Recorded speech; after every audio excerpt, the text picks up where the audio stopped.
Transgender অ্যাক্টিভিস্টরা দেশের প্রখ্যাত দুজন বিশ্ববিদ্যালয়ের শিক্ষককে হত্যার হুমকি দিয়েছে। বিষয়টা কতটা দুশ্চিন্তার বলে আপনি মনে করেন? খুবই দুর্ভাগ্যজনক একটি বিষয় এটি। বাংলাদেশের সর্বস্তরের জনগণকে এ বিষয়ে সর্বোচ্চ সতর্কতা অবলম্বন করতে হবে। আমাদের দেশে পশ্চিমা বিকৃত চিন্তা এবং মতবাদকে প্রতিষ্ঠিত করবার জন্য তাদের এজেন্ট যারা আছে তারা নানাভাবে এখানে কাজ করছে। সরকারের বিভিন্ন জায়গায় তারা ইনফ্লুয়েন্স করার চেষ্টা করছে। তারা গণমাধ্যমগুলোর উপর ভর করে তাদের এই বিকৃত চিন্তাকে আমাদের মূল্যবোধ, আমাদের চিন্তা চেতনা, আমাদের আদর্শ, বিশ্বাস, সকল ধর্মের মানুষের ধর্মীয় মূল্যবোধ এর বিপরীতে গিয়ে সেটাকে তারা প্রতিষ্ঠা করবার চেষ্টা করছে, দুঃসাহস দেখাচ্ছে। বাংলাদেশের প্রচলিত আইনে যেখানে সমকামিতা পরিষ্কারভাবে শাস্তিযোগ্য অপরাধ, সেখানে সেই সমকামিতাকে নর্মালাইজ করার জন্য নানাবিধ পথ এবং পদ্ধতি অবলম্বন করা হয়েছে। এবং ট্রান্সজেন্ডার কেউ নিজেকে ঘোষণা দেওয়া আর সমকামী ঘোষণা দেওয়ার মধ্যে কোনো মৌলিকভাবে পার্থক্য নেই। কারণ একজন মেয়ে যখন নিজেকে পুরুষ ঘোষণা করেন তখন তিনি আরেকজন মেয়ের সঙ্গে বিবাহ করেন। খুব স্বাভাবিকভাবে তিনি যেহেতু আগে থেকে মেয়ে, আরেকজন মেয়েকে বিয়ে করলে সমকামিতাই হয়। ঠিক একই কথা ছেলেদের বেলা প্রযোজ্য। অতএব ট্রান্সজেন্ডার এই বিষয়টাকে যদি কেউ অধিকারের খোলসে প্রতিষ্ঠা করতে চায়, সে মূলত সমকামিতাকেই ভিন্ন নামে প্রতিষ্ঠা করবার প্রয়াস চালাচ্ছে, যেটা বেআইনি, অবৈধ, মূল্যবোধ এবং বিশ্বাস পরিপন্থী একযোগে। দেশে এরকম অন্যায় লিপ্ত যারা, তারা আবার হুমকি দিচ্ছে মূল্যবোধকে সংরক্ষণ করবার জন্য নিঃস্বার্থভাবে লড়ে যাওয়া ডক্টর সরওয়ার হোসেন সহ যারা আরও এই জাতীয় কাম করছেন তাদেরকে। সন্দেহাতীত এটি দুর্ভাগ্যজনক। তথাকথিত দেশের বিশিষ্ট নাগরিকের নাম দিয়ে পশ্চিমাদের এই সমস্ত চিহ্নিত এজেন্ডা বাস্তবায়নকারী যারা আছে, এজেন্টার যারা আছে, তারা আবার উল্টো বরং ডক্টর সরওয়ার সহ তার সাথে আরও যারা অ্যাক্টিভিস্ট আছেন তাদেরকে উল্টা চাপে ফেলার চেষ্টা করছে। এ বিষয়ে আমাদের প্রত্যেককে যার যার জায়গা থেকে সর্বোচ্চ প্রতিবাদ এবং সজাগ দৃষ্টি রাখতে হবে। না হলে পশ্চিমা পৃথিবীতে অভিভাবকরা যেরকম রাস্তায় বের হয়েছেন, রাস্তায় নেমেছেন, তাদের সন্তানদেরকে এই বিকৃতি থেকে বাঁচাবার জন্য, প্রজন্মকে বাঁচাবার জন্য আমাদেরকে হয়তো একসময় সেরকমটা করতে হবে। সেটা যেন করতে না হয়, এই জন্য এখন থেকে আমাদের সচেতন হতে হবে, সজাগ হতে হবে। এরপরে প্রশ্ন হলো, আজ চট্টগ্রামে 3 কিশোরকে চোর সন্দেহে মব করে বেঁধে পিটিয়ে হত্যা করার মতো ভয়াবহ ঘটনা ঘটেছে। ইসলামের দৃষ্টিতে এই ধরনের গণপিটুনি বা আইন নিজের হাতে তুলে নেওয়ার বিধান কি? খুবই জঘন্য এবং পরিষ্কারভাবে ইসলাম এটি হারাম। আবু হুরায়রা থেকে বর্ণিত হয়েছে সহিহ মুসলিম একটি হাদিস, নবী করিম সাল্লাল্লাহু আলাইহি ওয়াসাল্লাম ইরশাদ করেছেন, ওয়াল্লাযী নাফসি বিয়াদিহি, ওই আল্লাহর শপথ করছি যার হাতে আমার জীবন, লা ইয়াতিয়ান্না আলান নাসি জামান লা ইয়াদরিল কাতিল ফি আইয়ি শাইইন কুতিল, যখন এমন একটা সময় আসবে যে নিহত ব্যক্তি জানবে না তাকে আসলে কেন হত্যা করা হয়েছে। ওয়ালা ইয়াদরিল মাকতুল আলা আইয়ি শাইইন কুতিল, নিহত ব্যক্তি যেমন জানবে না, হত্যাকারী অনেক সময় জানবে না যে কেন হত্যা করছে।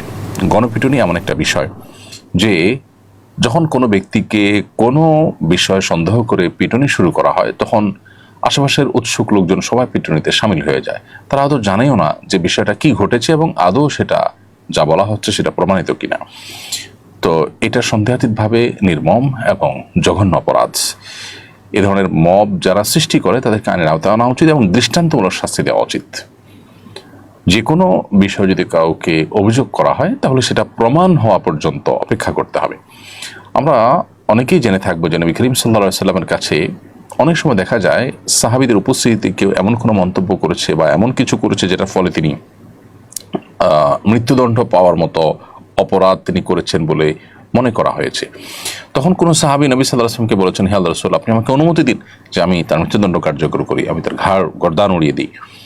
এই যে নবী সাল্লাল্লাহু আলাইহি ওয়াসাল্লামের উপস্থিতিতে সাহাবায়ে কেরাম নবীজিকে জিজ্ঞাসা করতেন, তাকে বলতেন যে আপনি পারমিশন দিবেন, আমি এটা করতে চাই, কারণ সে যে অপরাধ করেছে তাতে তার মৃত্যুদণ্ড শাস্তি পাওয়ার কথা। একজন মানুষ অপরাধ করেছে, এমন অপরাধ যার ফলে তার মৃত্যুদণ্ড হওয়া উচিত, এটা যদি আপনার মনেও হয়, তারপর সেটা আপনি করতে পারবেন না যতক্ষণ পর্যন্ত বিচারিক প্রধান, প্রশাসনিক প্রধান তার কাছ থেকে অনুমোদন না নেবেন। নবী করিম সাল্লাল্লাহু আলাইহি ওয়াসাল্লাম মদিনায় সেই দায়িত্বটি পালন করছিলেন এবং তার কাছে সাহাবীরা জিজ্ঞাসা করতেন, হে আল্লাহর রাসূল, আপনি কি অনুমতি দিবেন? নবী সাল্লাল্লাহু আলাইহি ওয়াসাল্লাম সচরাচর এ ধরনের কাউকে অনুমতি দিয়েছেন বলে কোনো বর্ণনা পাওয়া যায় না। তো এই হাদিস থেকে পরিষ্কারভাবে বোঝা যায় যে আইন নিজের হাতে তুলে নেওয়া যাবে না। নিজেই যে কোনো ব্যক্তিকে অপরাধী মনে হলে তার উপরে শাস্তি কার্যকর করে দেওয়া যাবে না। যদি যেত তাহলে সাহাবীরা নিজেরা করে ফেলতেন সেটি। অতএব যে কোনো নামেই হোক, যে কোনো ইস্যুতেই হোক না কেন, এ ধরনের মব এটা বন্ধ হতে হবে। এ ধরনের আইন হাতে তুলে নেওয়ার এই বিষয়টি বন্ধ করতে হবে। খুবই নির্মম। ছোট ছোট কিশোর যদি তারা চুরি করেও থাকে তাহলে তার শাস্তি কি মৃত্যুদণ্ড? এত কঠোর আমরা কিভাবে হই, এত নির্মম কিভাবে হই যে নিশ্চয়ই শখের বশে তারা যদি এই কাজটি করেও থাকে, শখের বশে হয়তো করেনি, বা আদৌ তারা চুরি করেছে না অন্য কি করতে চেয়েছে বা কি করেছে সেটাও প্রমাণিত নয়। সেখানে অন্য যাই হোক, কিশোর শিশু তাদের উপরে যে নির্মমতা বাংলাদেশে প্রায় সময় হয়ে থাকে, এগুলো আমাদের হৃদয়ে রক্তক্ষরণ হয়। এবং আমরা যে কত পাষণ্ড হয়ে যাচ্ছি, আমরা বিভিন্ন দেশ নিয়ে ট্রল করি, আফ্রিকার বিভিন্ন দেশ নিয়ে ট্রল করি, আমরা যে নিজেরা যে কত নিচে নেমে যাচ্ছি এবং পশুত্বকে হার মানানোর মতো কর্মকাণ্ড যে আমরা অনবরত করে চলেছি, সেটা আমাদের ভাববার ফুরসতটুকু মনে হয় না। কবে আমাদের দেশে সে আইনের শাসন প্রতিষ্ঠিত হবে যখন কঠোর হস্তে এ ধরনের মববাজি বন্ধ হবে এবং কেউ আর এ ধরনের আইন হাতে তুলে নেওয়ার দুঃসাহস করবে না, সে দৃষ্টান্ত কবে স্থাপন হবে একমাত্র আল্লাহ ভালো জানেন। সরকার যায়, সরকার আসে, অনেক আমরা কথা শুনি, কথার ফুলজুরি আমরা দেখতে পাই, কিন্তু আমাদের অবস্থার পরিবর্তন আমরা দেখতে পাই না। আমরা রব্বে কারিমের কাছে ফরিয়াদ করা ছাড়া আসলে আর কিছুই করার নেই। সরকার বলুন, রাজনীতিবিদরা বলুন, তাদের কাছ থেকে আশা করবার মতো কোনো জায়গা আসলে আমাদের দেশে আর নেই। আল্লাহ তাআলার কাছে ফরিয়াদ করি, আল্লাহ রাব্বুল আলামিন আমাদেরকে মুক্তি দান করুন, আমাদেরকে রহম করুন। অপশাসন, এই যে আইন হাতে তুলে নেওয়া এবং লোমহর্ষক যে সমস্ত নির্মম ঘটনাগুলো ঘটে অনবরত, এগুলো বন্ধ হওয়ার জন্য যে কঠোর আইনের প্রয়োগ দরকার, সেটা শরিয়া ভিত্তিক শাসন ছাড়া আসলে আদৌ সম্ভব হবে বলে আমার মনে হয় না। যার কারণে আমাদের মূল সমাধানের দিকে এগিয়ে যাওয়া উচিত এবং আল্লাহ তাআলার কাছে পানা চাওয়া দরকার। আল্লাহ আমাদেরকে হেফাজত করুন এবং আমি তারপরও প্রত্যাশা করব যে যারা এই অপরাধে জড়িত হয়েছে তাদেরকে কঠোর শাস্তির আওতায় আনা হোক, কেন তারা আইন হাতে তুলে নিয়েছে। এবং তিনটা প্রাণ, বিশেষ করে কিশোর মানুষ, তাদের প্রাণের যে মূল্য সেটা আদায় করে নেওয়া হোক এবং তাদেরকে উপযুক্ত শাস্তি দেওয়া হোক।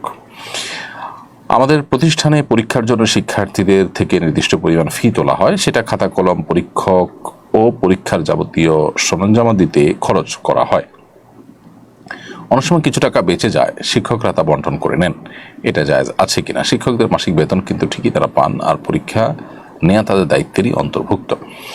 এক্ষেত্রে প্রতিষ্ঠানের মূলনীতি কি আছে, পলিসি কি আছে, সেটারও দেখার বিষয়। যদি পলিসিতে এরকম থাকে যে পরীক্ষার ফির মাধ্যমে পরীক্ষার সংশ্লিষ্ট খরচের পর অতিরিক্ত টাকাটা পরীক্ষক নিয়ে যাবেন বা শিক্ষকরা ভাগ করে নেবেন, তো নিতে পারেন, কারণ তাদের পরীক্ষাকে কেন্দ্র করে অতিরিক্ত কিছু পরিশ্রম তাদের করতে হয়। তো সেটা যদি প্রতিষ্ঠানের পলিসিতে থাকে, এটা গ্রহণ করাতে কোনো অসুবিধা নেই। সাহাবায়ে কেরামের জীবন চরিত্র বর্ণনা করতে গিয়ে কেউ যদি অজ্ঞতা কিংবা অনিচ্ছাকৃতভাবে এমন কোনো আপত্তিকর কথা বলে ফেলে যা তাদের শানে যায় না, তাহলে তার ব্যাপারে শরীয়তের বিধান কি? কেউ যদি নিজের অজান্তে, অজ্ঞতাবশত বা অসাবধানতাবশত এরকম করে ফেলেন, এমনকি ইচ্ছাকৃত যদি করে ফেলার পর তিনি বুঝতে পারেন যে এটা ভুল হয়েছে তার, তাহলে সেক্ষেত্রে তিনি তওবা করবেন, ইস্তেগফার করবেন, এবং ইস্তেগফার এবং তওবা করলে ইনশাআল্লাহ আল্লাহ তাআলা মাফ করবেন। অনিচ্ছায় একান্ত মুখ ফসকে বের হয়ে গেলে তো গুনাহই হবে না, তারপরেও তওবা এবং ইস্তেগফার করা দরকার।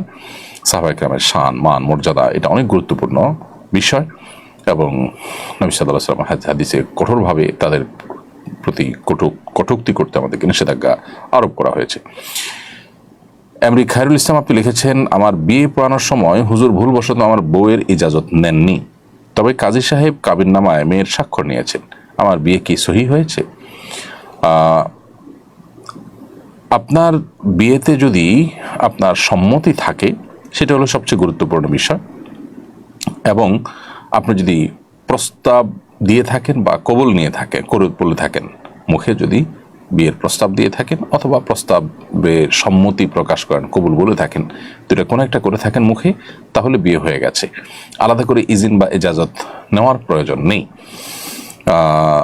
যদি আপনি মুখে কোনো কিছুই না বলেন, শুধু স্বাক্ষর করেন, তাহলে সেক্ষেত্রে বিবাহ বিশুদ্ধ হবে না, এ বিয়ে আবার পড়াতে হবে। আমি আমার শ্বশুরবাড়িতে থাকি না, স্বামীর সঙ্গে তার কর্মস্থলে থাকি, মাঝে মধ্যে শ্বশুরবাড়িতে বেড়াতে আসি, শ্বশুরবাড়িতে এলে নামাজ কসর পড়তে হবে কিনা?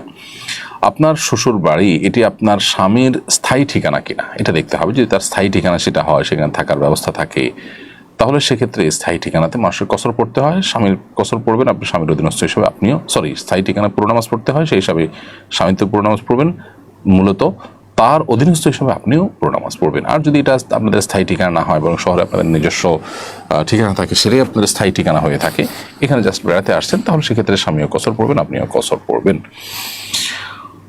ফরিদপুরের যৌনকর্মীদের সন্তানদেরকে জন্মসনদ দেওয়া হয়েছে, বাবার নাম ছাড়া তাদের জন্মসনদ দেওয়া হয়। ইসলামের পিতৃপরিচয়টা কতটা গুরুত্বপূর্ণ? পিতৃপরিচয়হীন সন্তানদের ব্যাপারে ইসলামের বক্তব্য কি? প্রথম কথা হলো যে ইসলামে যারা অবৈধভাবে যাদের জন্ম হয়েছে, যাদের জেনার মাধ্যমে যে সমস্ত সন্তানের জন্ম হয়েছে, তার মায়ের দিকে সম্বন্ধযুক্ত হয়, সেই হিসেবে সরকারের এই কাজটা মৌলিকভাবে চলে, বা এটা চলনসই কাজ যে জন্মসনদে মায়ের পরিচয় উল্লেখ করা হয়েছে। কিন্তু জেনা বা ব্যভিচারের এই যে মহোৎসব বা এটাকে যে প্রতিষ্ঠান রূপ দেওয়া, এটা কোনোভাবে গ্রহণযোগ্য নয়। এটা পরিষ্কারভাবে হারাম এবং এটাকে বন্ধ করার চেষ্টা করা উচিত। যেখানে আপনি রীতিমতো যৌনপল্লী এবং যৌনকর্মী তারা যেখানে কাজ থাকছেন এবং এটাকে পেশা হিসেবে নিচ্ছেন, তারা সেখানে সেটা লিপ্ত হচ্ছেন, তাহলে তার মানে আপনি এটাকে বৈধতা দিচ্ছেন। এটাকে বৈধতা দেওয়াটা গুনাহ। এবং রাষ্ট্রের টাকা দিয়ে একজন উপদেষ্টা ইতোমধ্যে তাদেরকে প্রণোদনা দিয়ে তাদেরকে তাদের এই কাজকে আরও যাতে তারা চালিয়ে যেতে পারে সেজন্য সহযোগিতা করেছেন, উৎসাহ দিয়েছেন। খুবই দুর্ভাগ্যজনক একটি বাস্তবতা। অধিকারের নাম দিয়ে সমস্ত শয়তানিগুলো পশ্চিমারা করে থাকে, সেগুলোকে আমরা গলদঘরণ করছি, বুঝে কিংবা না বুঝে। অতএব জেনাকে সমাজে প্রতিষ্ঠা করা এবং নর্মালাইজ করার জন্য যদি এই উদ্যোগ নেওয়া হয়ে থাকে, সেটা অবশ্যই ভয়ঙ্কর এবং অশুভ। কিন্তু মৌলিকভাবে এই কাজটা শরিয়াত দৃষ্টিকোণ থেকে কোনো অন্যায় কাজ নয়। খাঁচায় বন্দি রেখে পাখি পালন করা যায় যাচ্ছে কিনা? যেই পাখি বাহিরে সাধারণত উড়ে বেড়ায়, উড়ে বেরিয়ে তার রিজিক আহরণ করতে পারে এবং এভাবে সে বেড়ে উঠেছে, তাকে খাঁচায় বন্দি করে রাখাটা অন্যায়। আর কিছু পাখি এতটাই কোমল, এতটাই তারা নরম প্রকৃতির যে তারা আসলে বাহিরে অন্য 10টা পাখির মতো উড়ে চড়িয়ে বেড়াতে পারে না এবং নিজেদের জীবিকা আহরণ করতে পারে না, বরং অন্যান্য সেই পাখির বা অন্যান্য পশুর আপনার খাবারে পরিণত হয় এবং টার্গেটে পরিণত হয় এবং নিজেকে বিভিন্ন প্রাকৃতিক অপ্রাকৃতিক বিভিন্ন দুর্যোগিতা থেকে রক্ষা করতে পারে না। এই টাইপের কিছু পাখি যেগুলো আসলে পোষার জন্যই বা আপনার খাঁচাতেই তারা বেড়ে ওঠে, এরকম যদি হয় তাহলে সেটা জায়েজ আছে, যদি নিয়মিত খাবার টাবার ইত্যাদি দেওয়া হয়। তাহলে আমার উপর হজ ফরজ হয়েছে, হয়তো এই ফরজ আমলটি জীবনে একবারই করার সুযোগ পাবো। শুনেছি আপনি প্রতি বছরই হজে যান, আমি আপনার তত্ত্বাবধানে হজ করতে চাই, দয়া করে আমাকে সুযোগ দেবেন এবং কিভাবে আপনার সাথে হজে যেতে পারে জানলে কৃতজ্ঞ থাকবো। প্রথম কথা হলো যে আমি হুদহুদ ট্যুরস অ্যান্ড ট্রাভেলস, আমার খুব কাছের লোকজন যারা আছেন তারা এটা পরিচালনা করেন, তো তাদের সাথে আমি হজে যাচ্ছি গত 3 বছর যাবৎ। আলহামদুলিল্লাহ এখনো পর্যন্ত অভিজ্ঞতা যথেষ্ট ভালো, কোনো ব্যত্যয় সেরকম তারা করেনি, যার কারণে খুবই কমফোর্ট ফিল করছি এবং আলহামদুলিল্লাহ কর্মসন্ধানের আলোকে হজকে পরিপালন করা, হজকে সম্পাদন করার জন্য আমরা চেষ্টা করে চলেছি। তো আপনি যেতে চাইলে তাদের সাথে যোগাযোগ করতে পারেন। পরিচালনার বিষয়টি সম্পূর্ণ তাদের দায়িত্বের বিষয়, তাদের সাথে আপনি বোঝাপড়া করবেন। শুধুমাত্র শরিয়া রিলেটেড যে গাইডলাইন দেওয়া সেটা আমি আমার সাধ্য অনুযায়ী চেষ্টা করবো ইনশাআল্লাহ। আর অবশ্য তাদের এবছর থেকে তারা কোটা সিস্টেম করেছে যে একটা নির্দিষ্ট কোটার পর তারা হজ যাত্রী নিবে না। অতএব যত দ্রুত সম্ভব হুদহুদ ট্যুরস অ্যান্ড ট্রাভেলসের তার সাথে যোগাযোগ করতে পারেন, আফতাবনগরে তাদের অফিস। পাকিস্তানে ভয়াবহ বন্যায় অসংখ্য হতাহত হয়েছে, প্রতিবেশী হিসাবে আমাদের করণীয় কি? খুবই নির্মম, খুবই দুর্ভাগ্যজনক এবং খুবই ব্যথিত হওয়ার মতো একটি ঘটনা এটি আসলে, যে শত শত মানুষের প্রাণহানি ঘটেছে পাকিস্তানের ভয়াবহ বন্যায়। প্রতিবেশী দেশের এই দুর্যোগে আমাদের উচিত তাদের পাশে সাধ্য অনুযায়ী দাঁড়ানো।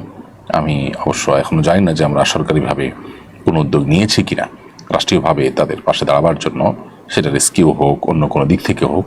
আমাদের সাধ্য যে খুব বেশি আছে তা না, কিন্তু ক্ষুদ্র সাধ্য নিয়ে সামর্থ্য নিয়ে হলেও প্রতিবেশী দেশের প্রতি আমাদের সম্প্রীতি জানানো দরকার।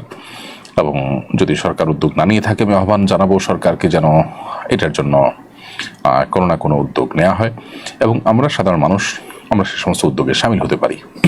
এছাড়া আল্লাহ রাব্বুল আলামিনের কাছে দোয়া করবো, নিবেদন করবো, আল্লাহ রাব্বুল আলামিন এই বন্যা যারা মারা গেছেন তাদেরকে শাহাদাতের মর্যাদা দান করুন এবং তাদের পরিবারদেরকে আল্লাহ তাআলা শোক সামলাবার তৌফিক দান করুন।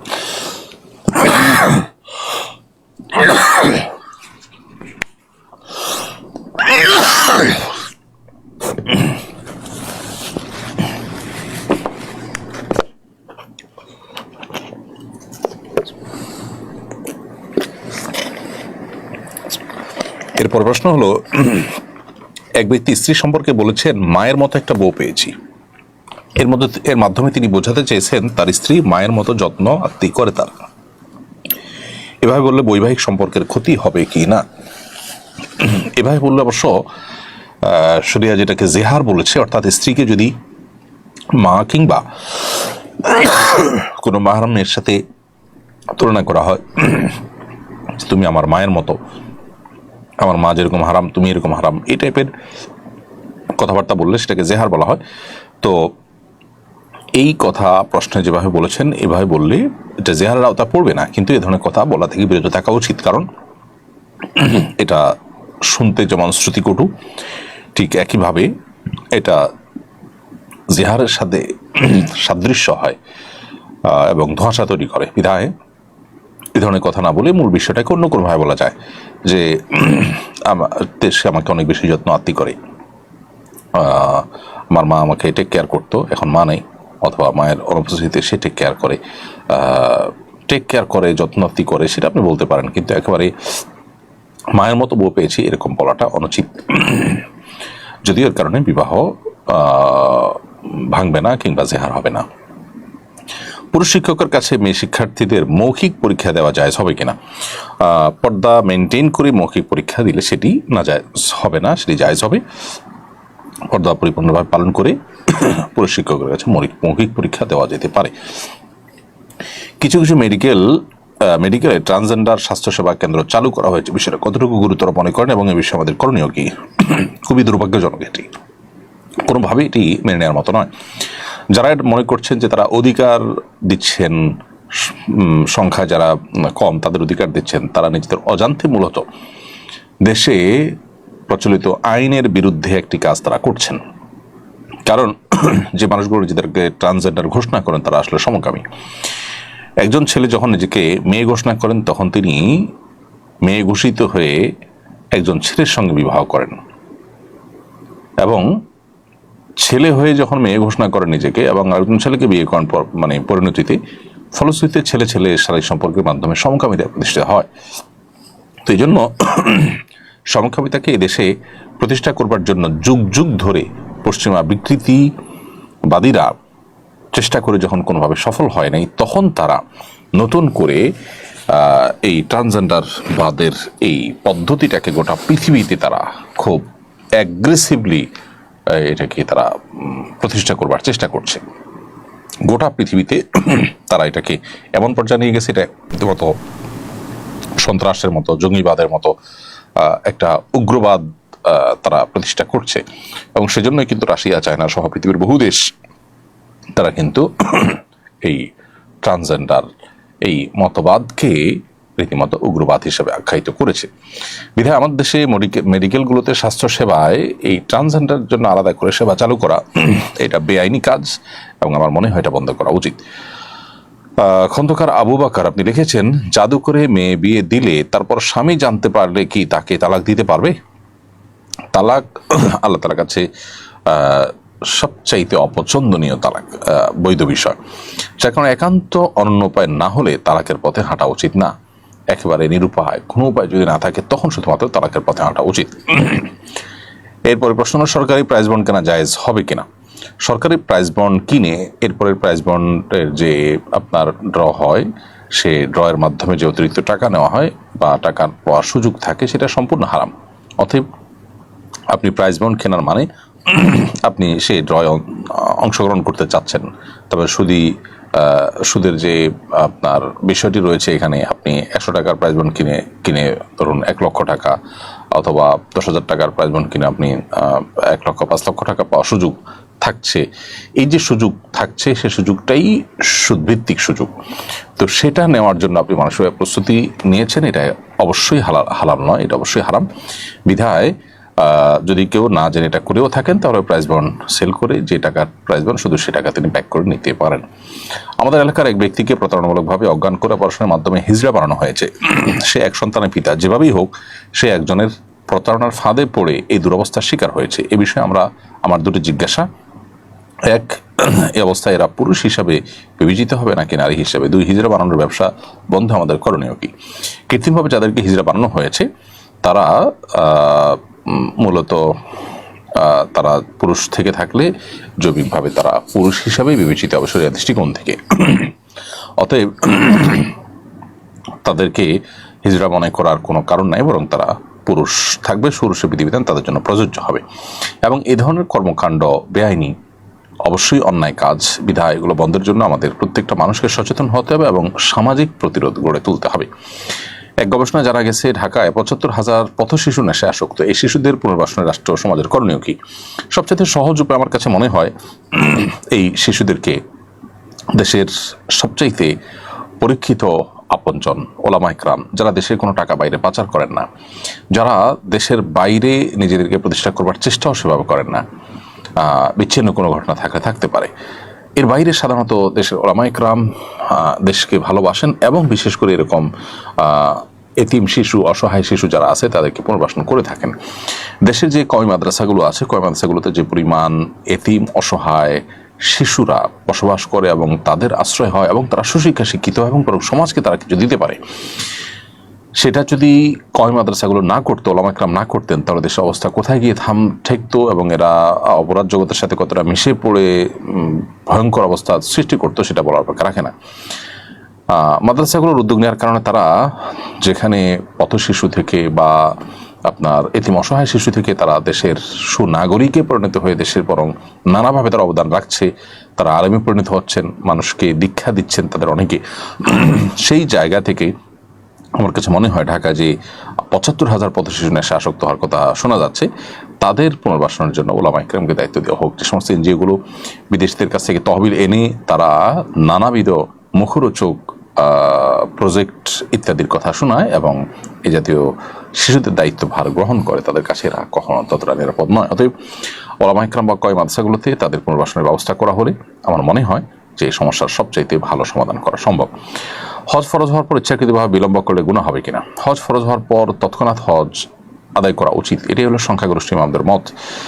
যদি তৎক্ষণাৎ না করে বিলম্ব করে তাহলে গুনাহগার হবে মানুষ, যদিও বিলম্ব করে পরে হজ করে ফেললে সেই গুনাহটা উইথড্র হয়ে যাবে।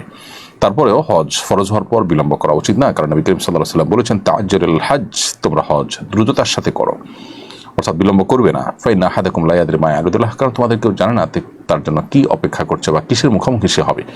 মুসনাদ আহমদে বর্ণিত আব্দুল্লাহ ইবনে আব্বাস রাদিয়াল্লাহু আনহু থেকে বর্ণিত হাদিসের আলোকে বোঝা যায় যে হজ আমাদের দ্রুততার সাথে করা উচিত। স্বাস্থ্য উপদেষ্টা পিতৃত্বকালীন ছুটি চালু করার সম্ভাবনার কথা জানিয়েছেন। আদতে এর প্রয়োজন আছে বলে মনে করেন কিনা, আর এটি শরীয়ত সম্মত কিনা?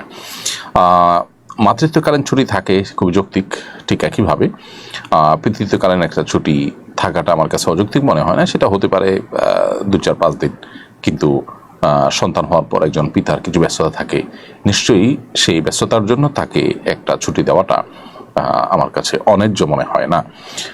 ঢাকা কলেজ ও সিটি কলেজের শিক্ষার্থীদের মধ্যে প্রায় সংঘর্ষের ঘটনা ঘটে, অনেক আগে থেকে এই সংস্কৃতি চলে আসছে, কোনো উদ্যোগে এটা বন্ধ করা যাচ্ছে না। দুই প্রতিষ্ঠানের শিক্ষার্থীদের প্রতি আপনার নসিহত কি হবে? দেখুন, আমার নসিহত যেটুকু করার সেটা তো আমি করবই। আমার ভাই, আমার সন্তান, আমার একান্ত আপনজনের মতো প্রিয় পরম প্রিয় শিক্ষার্থীদেরকে আমাদের নসিহত করার দায়িত্ব আমরা করব। নসিহত থেকে আল্লাহ তাআলা যাকে হেদায়েত দিবেন তিনি গ্রহণ করে সংশোধন হবেন, আর যাদের হেদায়েত থাকবে না তারা তো সংশোধিত হবে না। কিন্তু নসিহতের বাইরেও আমাদের যে মৌলিক কাজটা করা দরকার তা হলো আমাদের জেনারেল শিক্ষায় ব্যাপকভাবে নৈতিক শিক্ষার ব্যবস্থা থাকা দরকার এবং নৈতিকতার চর্চার ব্যবস্থা থাকা দরকার। এবং প্রয়োজনে যদি অবস্থানগত কারণে বারবার এ ধরনের কনফ্লিক্ট তৈরি হয়ে থাকে তাহলে সেক্ষেত্রে কর্তৃপক্ষ এটা নিয়ে ভিন্ন চিন্তা করা দরকার যে এটা যে কোনো মূল্যে যেন বন্ধ হয়।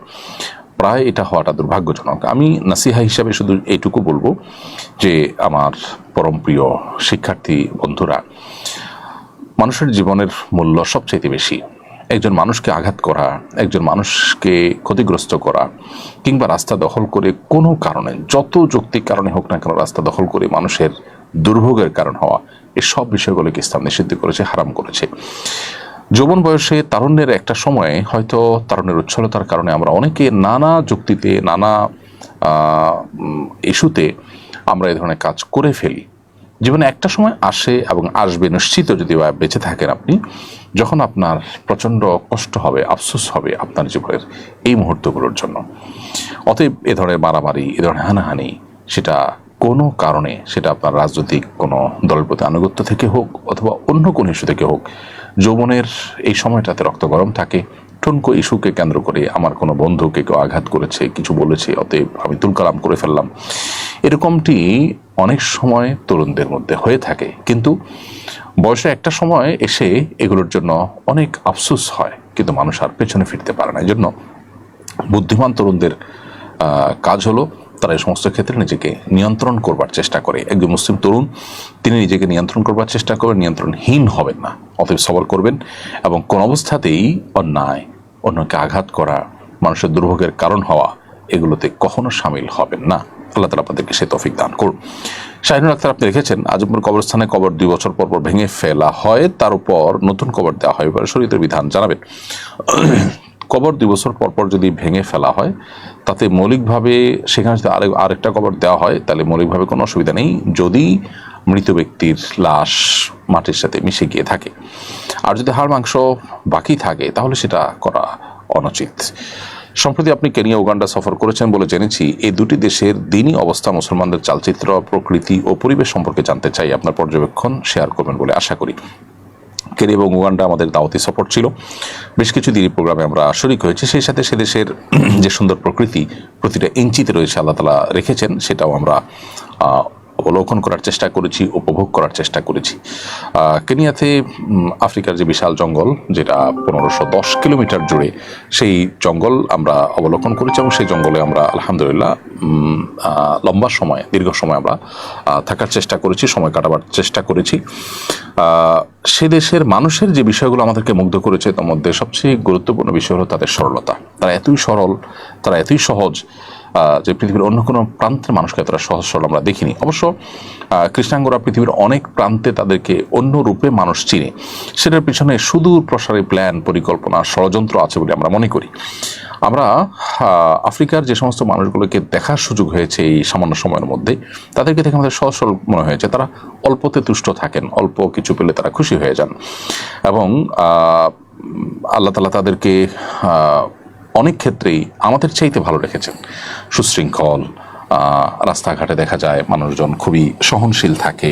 আমাদের মতো গাড়ির হর্ন, আমরা উগান্ডাতে 2-3 দিন যাবৎ টানা আমরা বিভিন্ন দিকে সফর করেছি, শহরে, রাজধানীতে, আমরা হর্ন শুনতে পাইনি আমাদের দেশে যেভাবে শোনা যায়। এবং রাজনৈতিক পোস্টারগুলো যেভাবে যেখানে সেখানে সাঁটানো হয় আমাদের দেশে, যেখানে সেখানে সাঁটানোর সিস্টেম নিয়ে পরে খুব সুন্দর করে একটা বোর্ডের মধ্যে রেখে তারপরে রাস্তার এক পাশে সেটাকে সুন্দরভাবে লাগানো হয়। কারো ওয়ালে, তার বাড়ির দেয়ালে, যেখানে সেখানে রাজনৈতিক আপনার এই যে পোস্টার, তারপরে দেয়াল লিখন, এগুলো করা হয় না সচরাচর। আর অনেক ভালো দিক আছে। আর পরিবেশগত দিকটা হলো যে আমরা আফ্রিকার জঙ্গলে গিয়েছি, সেখানে একেবারে কাছে থেকে সিংহ, জেব্রা ধরে খাচ্ছে, শিহরিত হওয়ার মতো এরকম দৃশ্য দেখবার সুযোগ আমাদের তৈরি হয়েছে। এবং সিংহ এত কাছে থেকে দেখা, এবং অনেকগুলো সিংহ, আমরা একবার 8টা সিংহ গাড়ি থেকে মাত্র 10-20 হাত দূরে অবস্থান করতে দেখেছি। এবং হাতি থেকে নিয়ে আরো নানা রকমের প্রাণী, আল্লাহর যে বড় সৃষ্টি আছে, জেব্রা, জিরাফ, এই সবগুলো আলহামদুলিল্লাহ অবলোকন করবার সুযোগ আল্লাহ তাআলা দিয়েছেন। যাদেরকে আল্লাহ তাআলা এই সুযোগ দিয়েছেন, যারা সেদিকে থাকেন অথবা দাওয়াতি কাজে যান, তারা পাশাপাশি জঙ্গলে আল্লাহর এই অপরূপ সৃষ্টিটা দেখে আসার চেষ্টা করবেন। আল্লাহর প্রতি ঈমান বৃদ্ধি হয় এবং সন্তানভাবে শেখার মতো আমাদের অনেক কিছু আছে এই সমস্ত প্রকৃতি এবং পরিবেশ থেকে। উগান্ডা এবং কেনিয়া উভয় দেশের পরিবেশকে আমরা দেখি যথেষ্ট পরিচ্ছন্ন। তারা অর্থনৈতিকভাবে অনেক পিছিয়ে আছেন, তাদের জিডিপি অনেক কম, সন্দেহাতীতভাবে তারা আমাদের চাইতে অনেক ক্ষেত্রে হয়তো অনুন্নত, কিন্তু পরিবেশটা আমাদের কাছে অনেক বেশি, যতটুকু আমরা দেখেছি ততটুকুতে পরিচ্ছন্ন মনে হয়েছে। মুসলমানদের চালচিত্র হলো, যারা মুসলমান তারা আসলে অনেক বেশি সিরিয়াস মুসলমান। অনেকগুলো মাদ্রাসা আমরা গিয়েছি, মাদ্রাসার ছাত্ররা খুবই সাধারণ জীবনযাপন করে, সামান্য পাউরুটি আর লাল চা খেয়ে দিনাতিপাত করে, কলার ভর্তা করে সেটাই শুধু লবণ দিয়ে খেয়ে তারা দিনাতিপাত করে।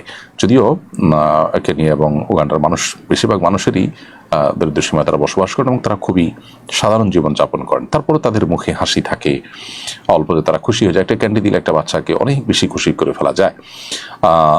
মসজিদগুলোতে তেলাওয়াতের যে সৌন্দর্য, আজান ইকামতের যে সৌন্দর্য, সেটা আমাদের দেশে এতটা নেই। মাদ্রাসাগুলোতে বাচ্চাদের আরবি ভাষার মান, তারপরে তেলাওয়াতের বিশুদ্ধতা, হিফজের কোয়ালিটি ইত্যাদিতে তারা অনেক ক্ষেত্রে আমার কাছে মনে হয় যে আমাদের চাইতে এগিয়ে আছে। আল্লাহ রাব্বুল আলামিন আফ্রিকার এই ভূখণ্ডতে যে সমস্ত প্রাকৃতিক সম্পদ আছে সেগুলোকে লুট করার জন্য পশ্চিমাদের যে ষড়যন্ত্রগুলো আছে সেগুলো থেকে এই দেশটাকে হেফাজত করুন, এই দেশের মানুষকে আল্লাহ তাআলা হেফাজত করুন, আমরা সেই দোয়া করি। প্রিয় দর্শক, অনুষ্ঠানের পর যে আমরা ছোট্ট একটা বিরতিতে যাচ্ছি, বিরতির পর আবার আপনাদের সঙ্গে আমরা ফিরে আসবো। আপনাদের পর আবার আপনাদেরকে স্বাগতম জানাচ্ছি। বিরতির আগে অনেকগুলো প্রশ্ন উত্তর আমরা দিয়েছি। মাহমুদুল হাসান রিমন আপনি লিখেছেন, হারাম ইনকামকারী বন্ধুর দেওয়া উপহার গ্রহণ করা যাবে কিনা? গ্রহণ না করলে সে অপমানিত হবে। এখন আমার জন্য কি করণীয়? তার সাথে সম্পর্ক পুরোপুরি ছিন্ন করা যাবে কিনা? যে হারাম উপার্জন করছে সে আপনার বন্ধু কিভাবে হয়? এরকম ব্যক্তির সাথে আপনার সম্পর্ক ছিন্ন করা বা তাকে অ্যাভয়েড করা উচিত। সে তো আপনার রক্ত সম্পর্কে কেউ নয়। বিধায় যেহেতু নেহায়েত বন্ধু, বিধায় বন্ধুকে সংশোধন করে সুপথে আনার চেষ্টা করবেন। সে উদ্দেশ্যে তার সাথে সম্পর্ক আপনার থাকতে পারে, আর না হলে হারামে লিপ্ত মানুষকে আপনি অনবরত এবং দিব্যি বন্ধু হিসাবে গ্রহণ করে যাওয়া, এটা আপনার আদর্শের সাথে যায় না, ইমানের সাথে যায় না। এরপরে যদি সে হারাম কিছু দিয়ে থাকে, বিনয়ের সাথে তাকে আপনি বোঝাবেন এবং আপনার অপারগতার কারণও আপনি তাকে ব্যাখ্যা করে এক রকমের দাওয়া তার সামনে নিবেদন করবেন।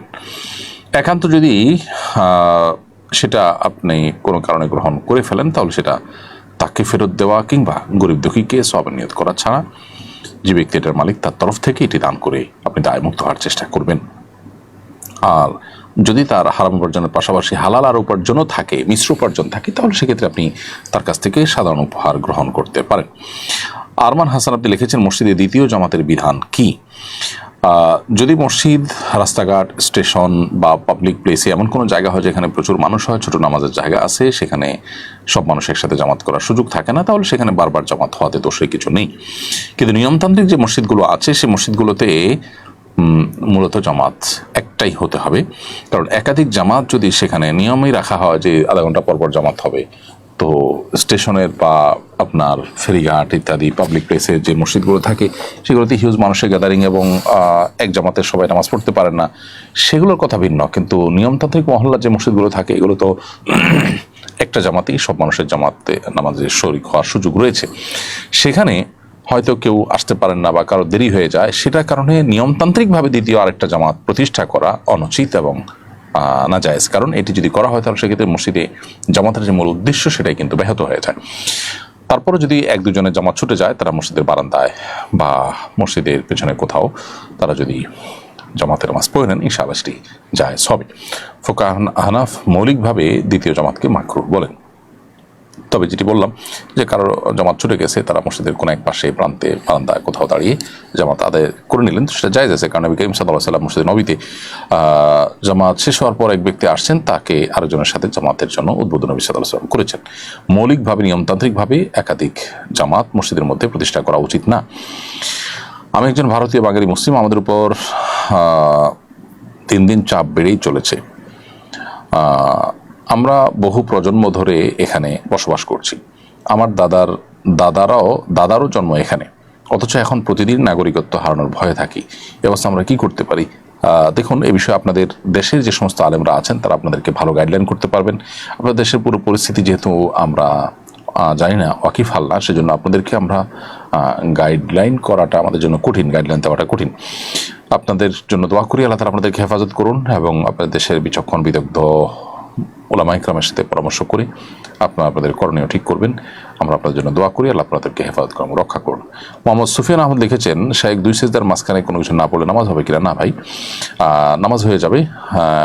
দুই সিজদার মধ্যবর্তী যে দোয়া, রব্বি ফিরলি ওয়ারহামনি ওয়াহদিনি ওয়াআফিনি, শেষ পর্যন্ত। এই দোয়া পাঠ করাটা ওয়াজিব বা আবশ্যক নয় বিশুদ্ধ মত অনুযায়ী, যদিও আরব উলামা ইকরাম বিশেষ করে সৌদি আরব উলামা ইকরাম এটাকে আবশ্যক মনে করেন। হাকিম হাসান আপনি লিখেছেন, আমাদের একটা গরু দুর্ঘটনার শিকার হওয়ার কারণে তার একটা পা কেটে ফেলা হয়, গরুটাকে জবাই করা হয়নি, এই পা খাওয়া যাবে কিনা?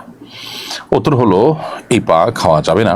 কারণ নবী করিম সাল্লাল্লাহু আলাইহি ওয়াসাল্লাম একটা হাদিস বর্ণিত হয়েছে যে কোনো প্রাণী থেকে যদি কোনো জীবিত অবস্থায় কোনো অংশকে কাটা পড়ে যায় তাহলে সেটা মৃত ধরা হবে। অতএব কোনো জীবিত গরুর পা কেটে পড়ে গেছে, শরীরের কোনো অংশ কেটে পড়ে গেছে, কোনো অংশ থেকে গোশত কেটে পড়ে গেছে, ওটা খাওয়া যাবে না, কারণ এই গোশতের এই অংশটাকে মৃত ধরা হবে। জবাই করার পর প্রাণের গায়ে যে গোশত থাকে বা যা থাকে সেটা খাওয়া হালাল হতে পারে, কিন্তু জবাই করা ছাড়া যদি কোনো কিছু শরীর থেকে আলাদা হয়ে যায়, বিচ্ছিন্ন হয়ে যায়, সে অংশটা খাওয়া হালাল হবে না। ফিলিস্তিনকে কি মুসলিম বিশ্ব ভুলেই গেল? কিছুই করার নেই। এই জন্য কি মুসলিম বিশ্বের শাসকরাও আমরা জনগণ আল্লাহর কাছে দায়ী হব না? দায়মুক্ত হওয়ার কোনো উপায় থাকলে জানাবেন। আল্লাহ মাফ করুন, আমাদের সাধ্যের সবটুকুন দিয়ে চেষ্টা করে যাওয়া, ফিলিস্তিনি মানুষের পাশে দাঁড়ানোর জন্য সোচ্চার থাকা, তাদের পক্ষে কথা বলতেই থাকা এবং তাদের উপরে জুলুমকারীদের যতভাবে বয়কট করা সম্ভব, অর্থনৈতিকভাবে বয়কট করা, তাদের পণ্য বয়কট করা, এগুলো আমাদের নিয়মিত যেমন করা উচিত, ঠিক তেমনিভাবে তাদের এই জুলুমের বিরুদ্ধে আমাদের গোটা বিশ্বের মানুষের মুখ খোলা উচিত। আমাদের জন্য সবচেয়ে লজ্জার বিষয় হলো যে অমুসলিম কান্ট্রিগুলো, যেমন অস্ট্রেলিয়ার মতো দেশ, স্পেনের মতো দেশ, অনেক অমুসলিম কান্ট্রিগুলো পর্যন্ত, ফ্রান্সের মতো দেশ, অনেকগুলো দেশ যাদের অনেক বিষয় আমরা সমালোচনাও করি, কিন্তু তারা পর্যন্ত ফিলিস্তিনিদের জুলুমের বিরুদ্ধে, তাদের উপরে যে জুলুম চলছে সেটার বিরুদ্ধে তারা কথা বলছে। সেখানে মুসলিম রাষ্ট্রগুলো সেরকম শক্তিশালী কোনো ভূমিকাই নিচ্ছে না, মুখ দিয়েও তারা সেভাবে তেমন কোনো কথা বলছে না। এর চাইতে দুর্ভাগ্যজনক বাস্তবতা বোধ আমাদের সামনে আর কিছুই হতে পারে না। এই জন্য আল্লাহ তাআলার কাছে আমাদের গণ ইস্তেগফার করা উচিত আমাদের এই গণ অপরাধের কারণে। আল্লাহ তাআলা আমাদেরকে রক্ষা করুন এবং হেফাজত করুন এবং আমাদের সংশোধন করুন এবং তাদেরকে আল্লাহ তাআলা রক্ষা করুন এবং হেফাজত করুন। এই জুলুম থেকে আল্লাহ তাআলা তাদেরকে উদ্ধার করুন। গুনাহগার বান্দি আইডি থেকে আপনি লিখেছেন, বাবার মামাতো ভাইকে কি বিয়ে করা যাবে? বাবার মামাতো ভাই আপনার জন্য মাহরাম নন। বাবার মামাতো ভাই এর সাথে আপনি মেয়ে হিসাবে পর্দা করতে হবে। যে আপনার মাহরাম নন তার সাথে বিবাহ বন্ধনে আবদ্ধ হতে কোনো অসুবিধা নেই, সেই হিসাবে বাবার মামাতো ভাইয়ের সাথে বিবাহ বসতে কোনো অসুবিধা নেই। নুসরাত জাহান মাহিলা আপনি লিখেছেন, আমার হাজব্যান্ড আমাকে অভদ্র ভাষায় গালিগালাজ করে আর সবার সামনে আমাকে ছোট করে, এক্ষেত্রে আমার করণীয় কি? আমাকে পরামর্শ দেবেন এবং আমার হাজব্যান্ডকে নসিহা করবেন প্লিজ। প্রথমত, গালি সর্বাবস্থায় খারাপ, সেটা ভদ্র ভাষায় অভদ্র ভাষা যেটাই বলুন না কেন, সর্বাবস্থায় খারাপ এবং নিষিদ্ধ এবং নাজায়েজ এবং হারাম। সিবাবুল মুমিনি ফুসুক, নবী সাল্লাল্লাহু আলাইহি ওয়াসাল্লাম বলেছেন কোনো ইমানদারকে গালি দেওয়াটা গুনাহের কাজ। অতএব যিনি তার নিজের স্ত্রীকে এটি করছেন তিনি ডাবল গুনাহ করছেন। একে তো একজন মুসলিমকে তিনি গালি দিচ্ছেন, দ্বিতীয়ত স্ত্রী যাকে আল্লাহ তাআলা বলেছেন, যার সম্পর্কে আল্লাহ বলেছেন ওয়া আশিরুহুন্না বিল মারুফ, তোমরা তোমাদের স্ত্রীদের সাথে সুন্দরভাবে দিনাতিপাত করো, সেটার লঙ্ঘন তিনি করছেন। এজন্য তার উচিত ইস্তেগফার করা, তওবা করা। আর বোন, আপনাকে বলবো আপনি সবর এবং ধৈর্যের মাধ্যমে এটা মোকাবিলার চেষ্টা করবেন, তাকে নাসিহা করে বোঝানো, অন্যদের মাধ্যমে বোঝানোর চেষ্টা করবেন, দোয়া করবেন আল্লাহর কাছে। একটা সময় ইনশাআল্লাহ আল্লাহ তাআলা আপনাকে এই পরিস্থিতি থেকে মুক্তি দান করবেন এবং সবরের জন্য আপনি আল্লাহর কাছে অবশ্যই বিনিময় লাভ করবেন। আল্লাহ তাআলা মানুষকে অনেকভাবে পরীক্ষা করেন, এই পরীক্ষা যদি আপনি উত্তীর্ণ হন দেখা যাবে আপনার জন্য ভালো কিছু অপেক্ষা করছে দুনিয়া কিংবা আখিরাতে ইনশাআল্লাহ তাআলা। এমডি আকিল হোসাইন আপনি লিখেছেন, একজন অটো চালক ভাড়ার বিনিময়ে হিন্দুদের তাদের মন্দিরে পৌঁছে দিতে পারবে কিনা? মৌলিকভাবে অটোরিকশায় অন্য ধর্মাবলম্বীদেরকে বহন করতে কোনো অসুবিধা নেই। আপনি কাউকে কোনো একটা ডেস্টিনেশনে দিয়ে আসলেন, দিয়ে আসার পর সে সেখানে কি করবে সে দায়টা আপনার উপরে বর্তাবে না, কিন্তু সুনির্দিষ্ট করে আপনি যদি জানেন যে এই লোকটা এই কাজের জন্যই যাচ্ছে, তখন আপনি তার সহায়কের ভূমিকা এটাতে অবতীর্ণ হওয়াটা অনুচিত, কারণ অন্যায় কাজে সহযোগী হওয়া আমাদের জন্য নাজায়েজ। আমি সবসময় বিপদে থাকি, কিভাবে বুঝবো কোনটা আল্লাহর পরীক্ষার কোনটা আল্লাহর আযাব? যে কোনো সাধারণ বিপদই আল্লাহর পক্ষ থেকে পরীক্ষা হতে পারে, আবার আমাদের কোনো অপরাধের কারণে আল্লাহর পক্ষ থেকে শাস্তি হতে পারে। তো এটা নিরূপণ করা জরুরি না। আপনি সবসময় যে কোনো বিপদে আল্লাহর কাছে ইস্তেগফার করবেন, এতে গুনাহ মাফের সম্ভাবনা যেমন তৈরি হবে, বিপদ থেকে মুক্তি লাভের রাস্তাও আপনার জন্য সুগম হবে ইনশাআল্লাহ তাআলা।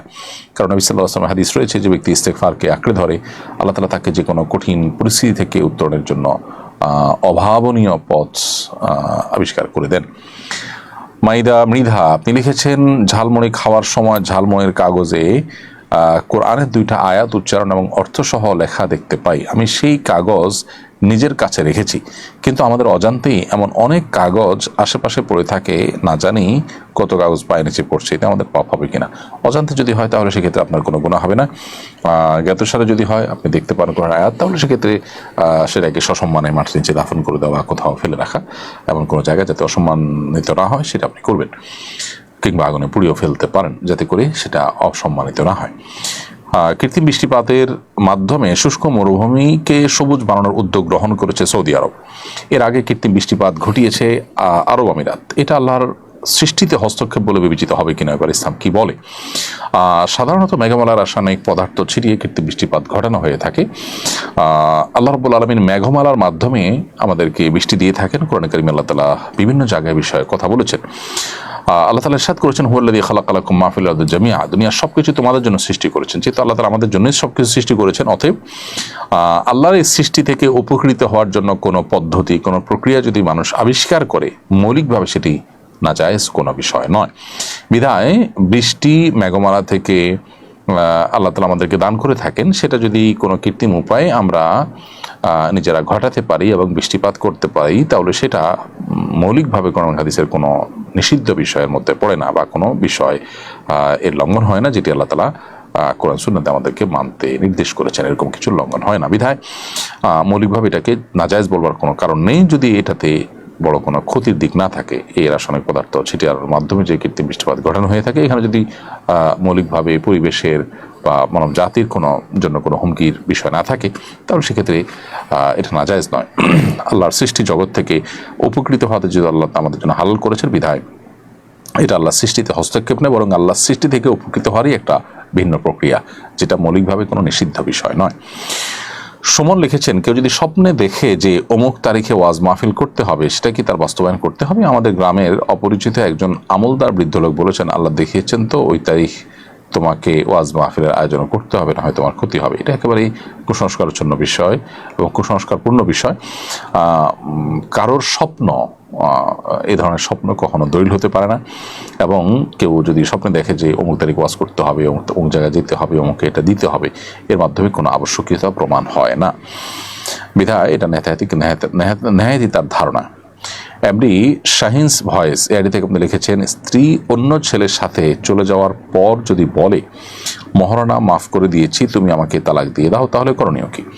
উত্তর হলো যে স্ত্রীর চাওয়ার প্রেক্ষিতে যদি তালাক দেওয়া হয়, তাহলে সে তালাক যেমন হবে, আবার মহারণা মাফ হয়ে যাবে। এটাকে খোলা তালাক বলা হয়। একজন জনপ্রিয় অভিনেত্রী জানিয়েছেন, তিনি অনেক বছর ধরে লিভ টুগেদার করছেন, একজন পুরুষের সঙ্গে এক বাসায় থাকছেন। তিনি বিয়ের চেয়ে বন্ধুত্বকে গুরুত্বপূর্ণ বলে সাব্যস্ত করছেন।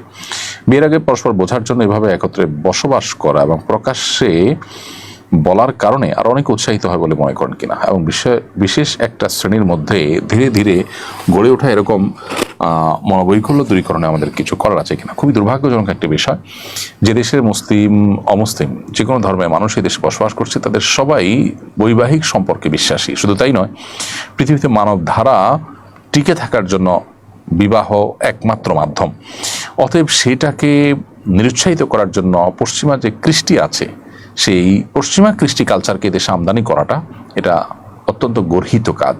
আমি তাকে আহ্বান করব তিনি এই পথ থেকে যেন ফিরে আসেন। বিবাহের আগে তথাকথিত এই বোঝাপড়ার মাধ্যমে বিবাহ হলে সেই বিবাহ অনেক টেকসই হয় এমনটি মনে করা হয়। বাস্তবে কি তাই? আমাদের অভিজ্ঞতা কি বলে? আমাদের অভিজ্ঞতা বলে এর উল্টোটা। আমরা দেখি যে বিবাহের মাধ্যমে যে সম্পর্কগুলো হয় সেগুলো তুলনামূলকভাবে বেশি টেকসই হয়। তথাকথিত লিভ টুগেদারের মাধ্যমে যে সমস্ত সম্পর্কগুলো হয় সেগুলো খুব কমই টিকে। পশ্চিমাদের কয়টা সংসার টিকে?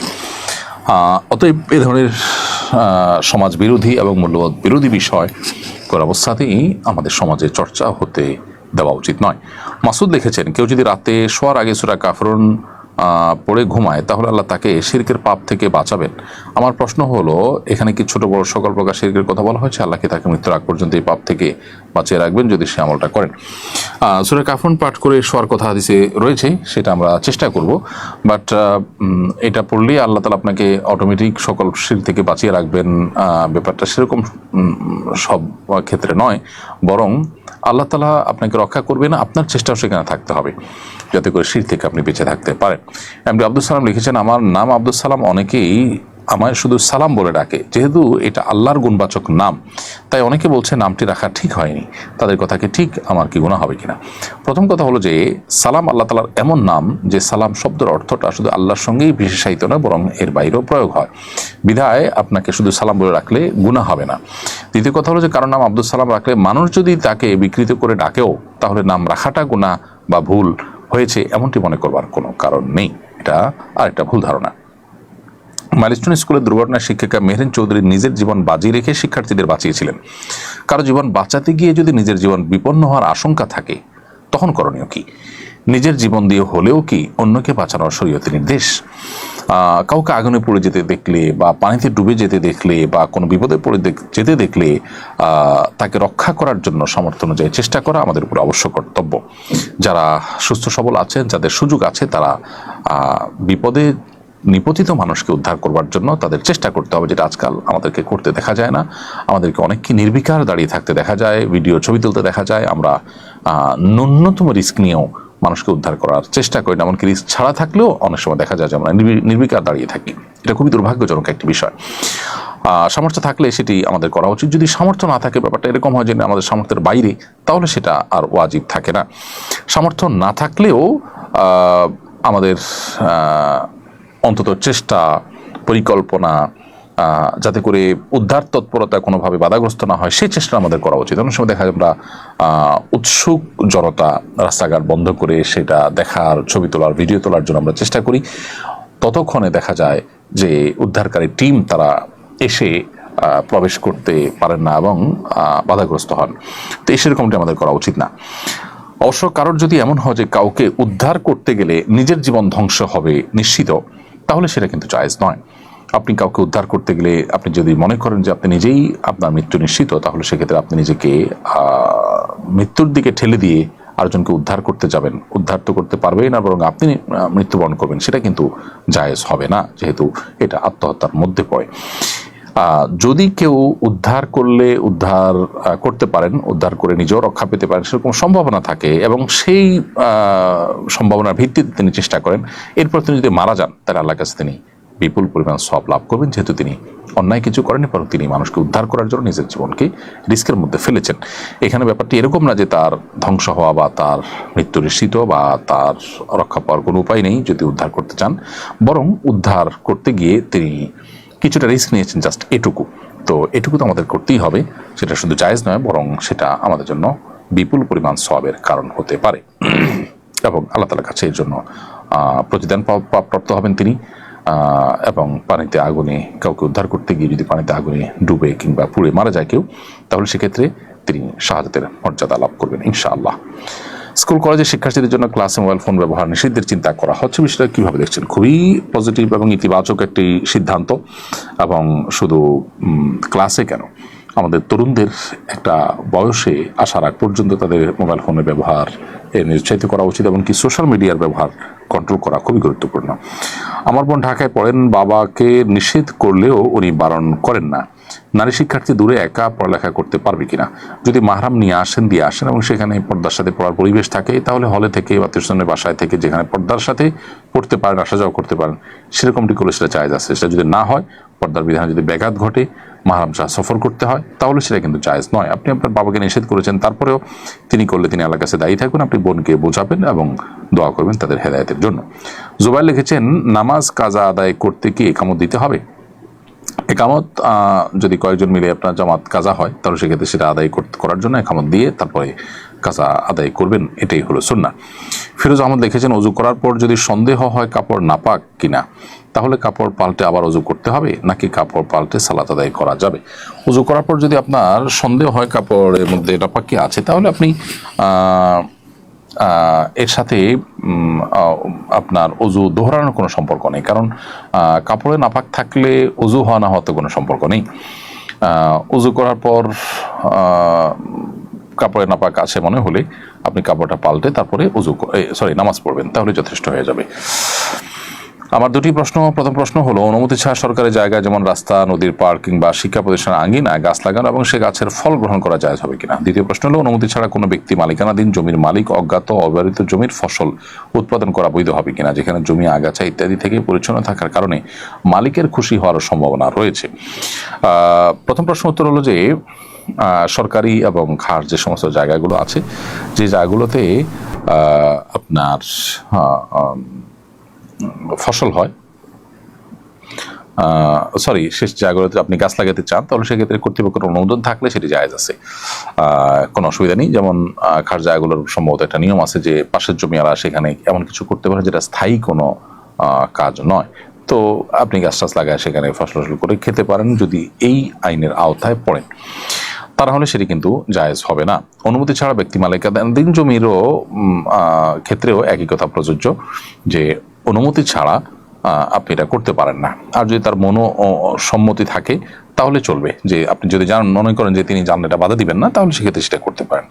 তাসনিমা লিখেছেন, নারীদের পরচুলা লাগানো হারাম, পুরুষের বেলায় কি আর কোনো বিধান আছে? সবার জন্য একই বিধানের ক্ষেত্রে প্রযোজ্য। আমরা শরিয়ার বিধান মানার ক্ষেত্রে এই জাতীয় নিষেধাজ্ঞাগুলোর ক্ষেত্রে নারী পুরুষ সবাই সমান, বিশেষ করে আল্লাহ সৃষ্টিতে পরিবর্তন, বিকৃতি এবং এই জাতীয় যে পদক্ষেপগুলো আছে সেগুলো নাজায়েজ এবং গুনাহ।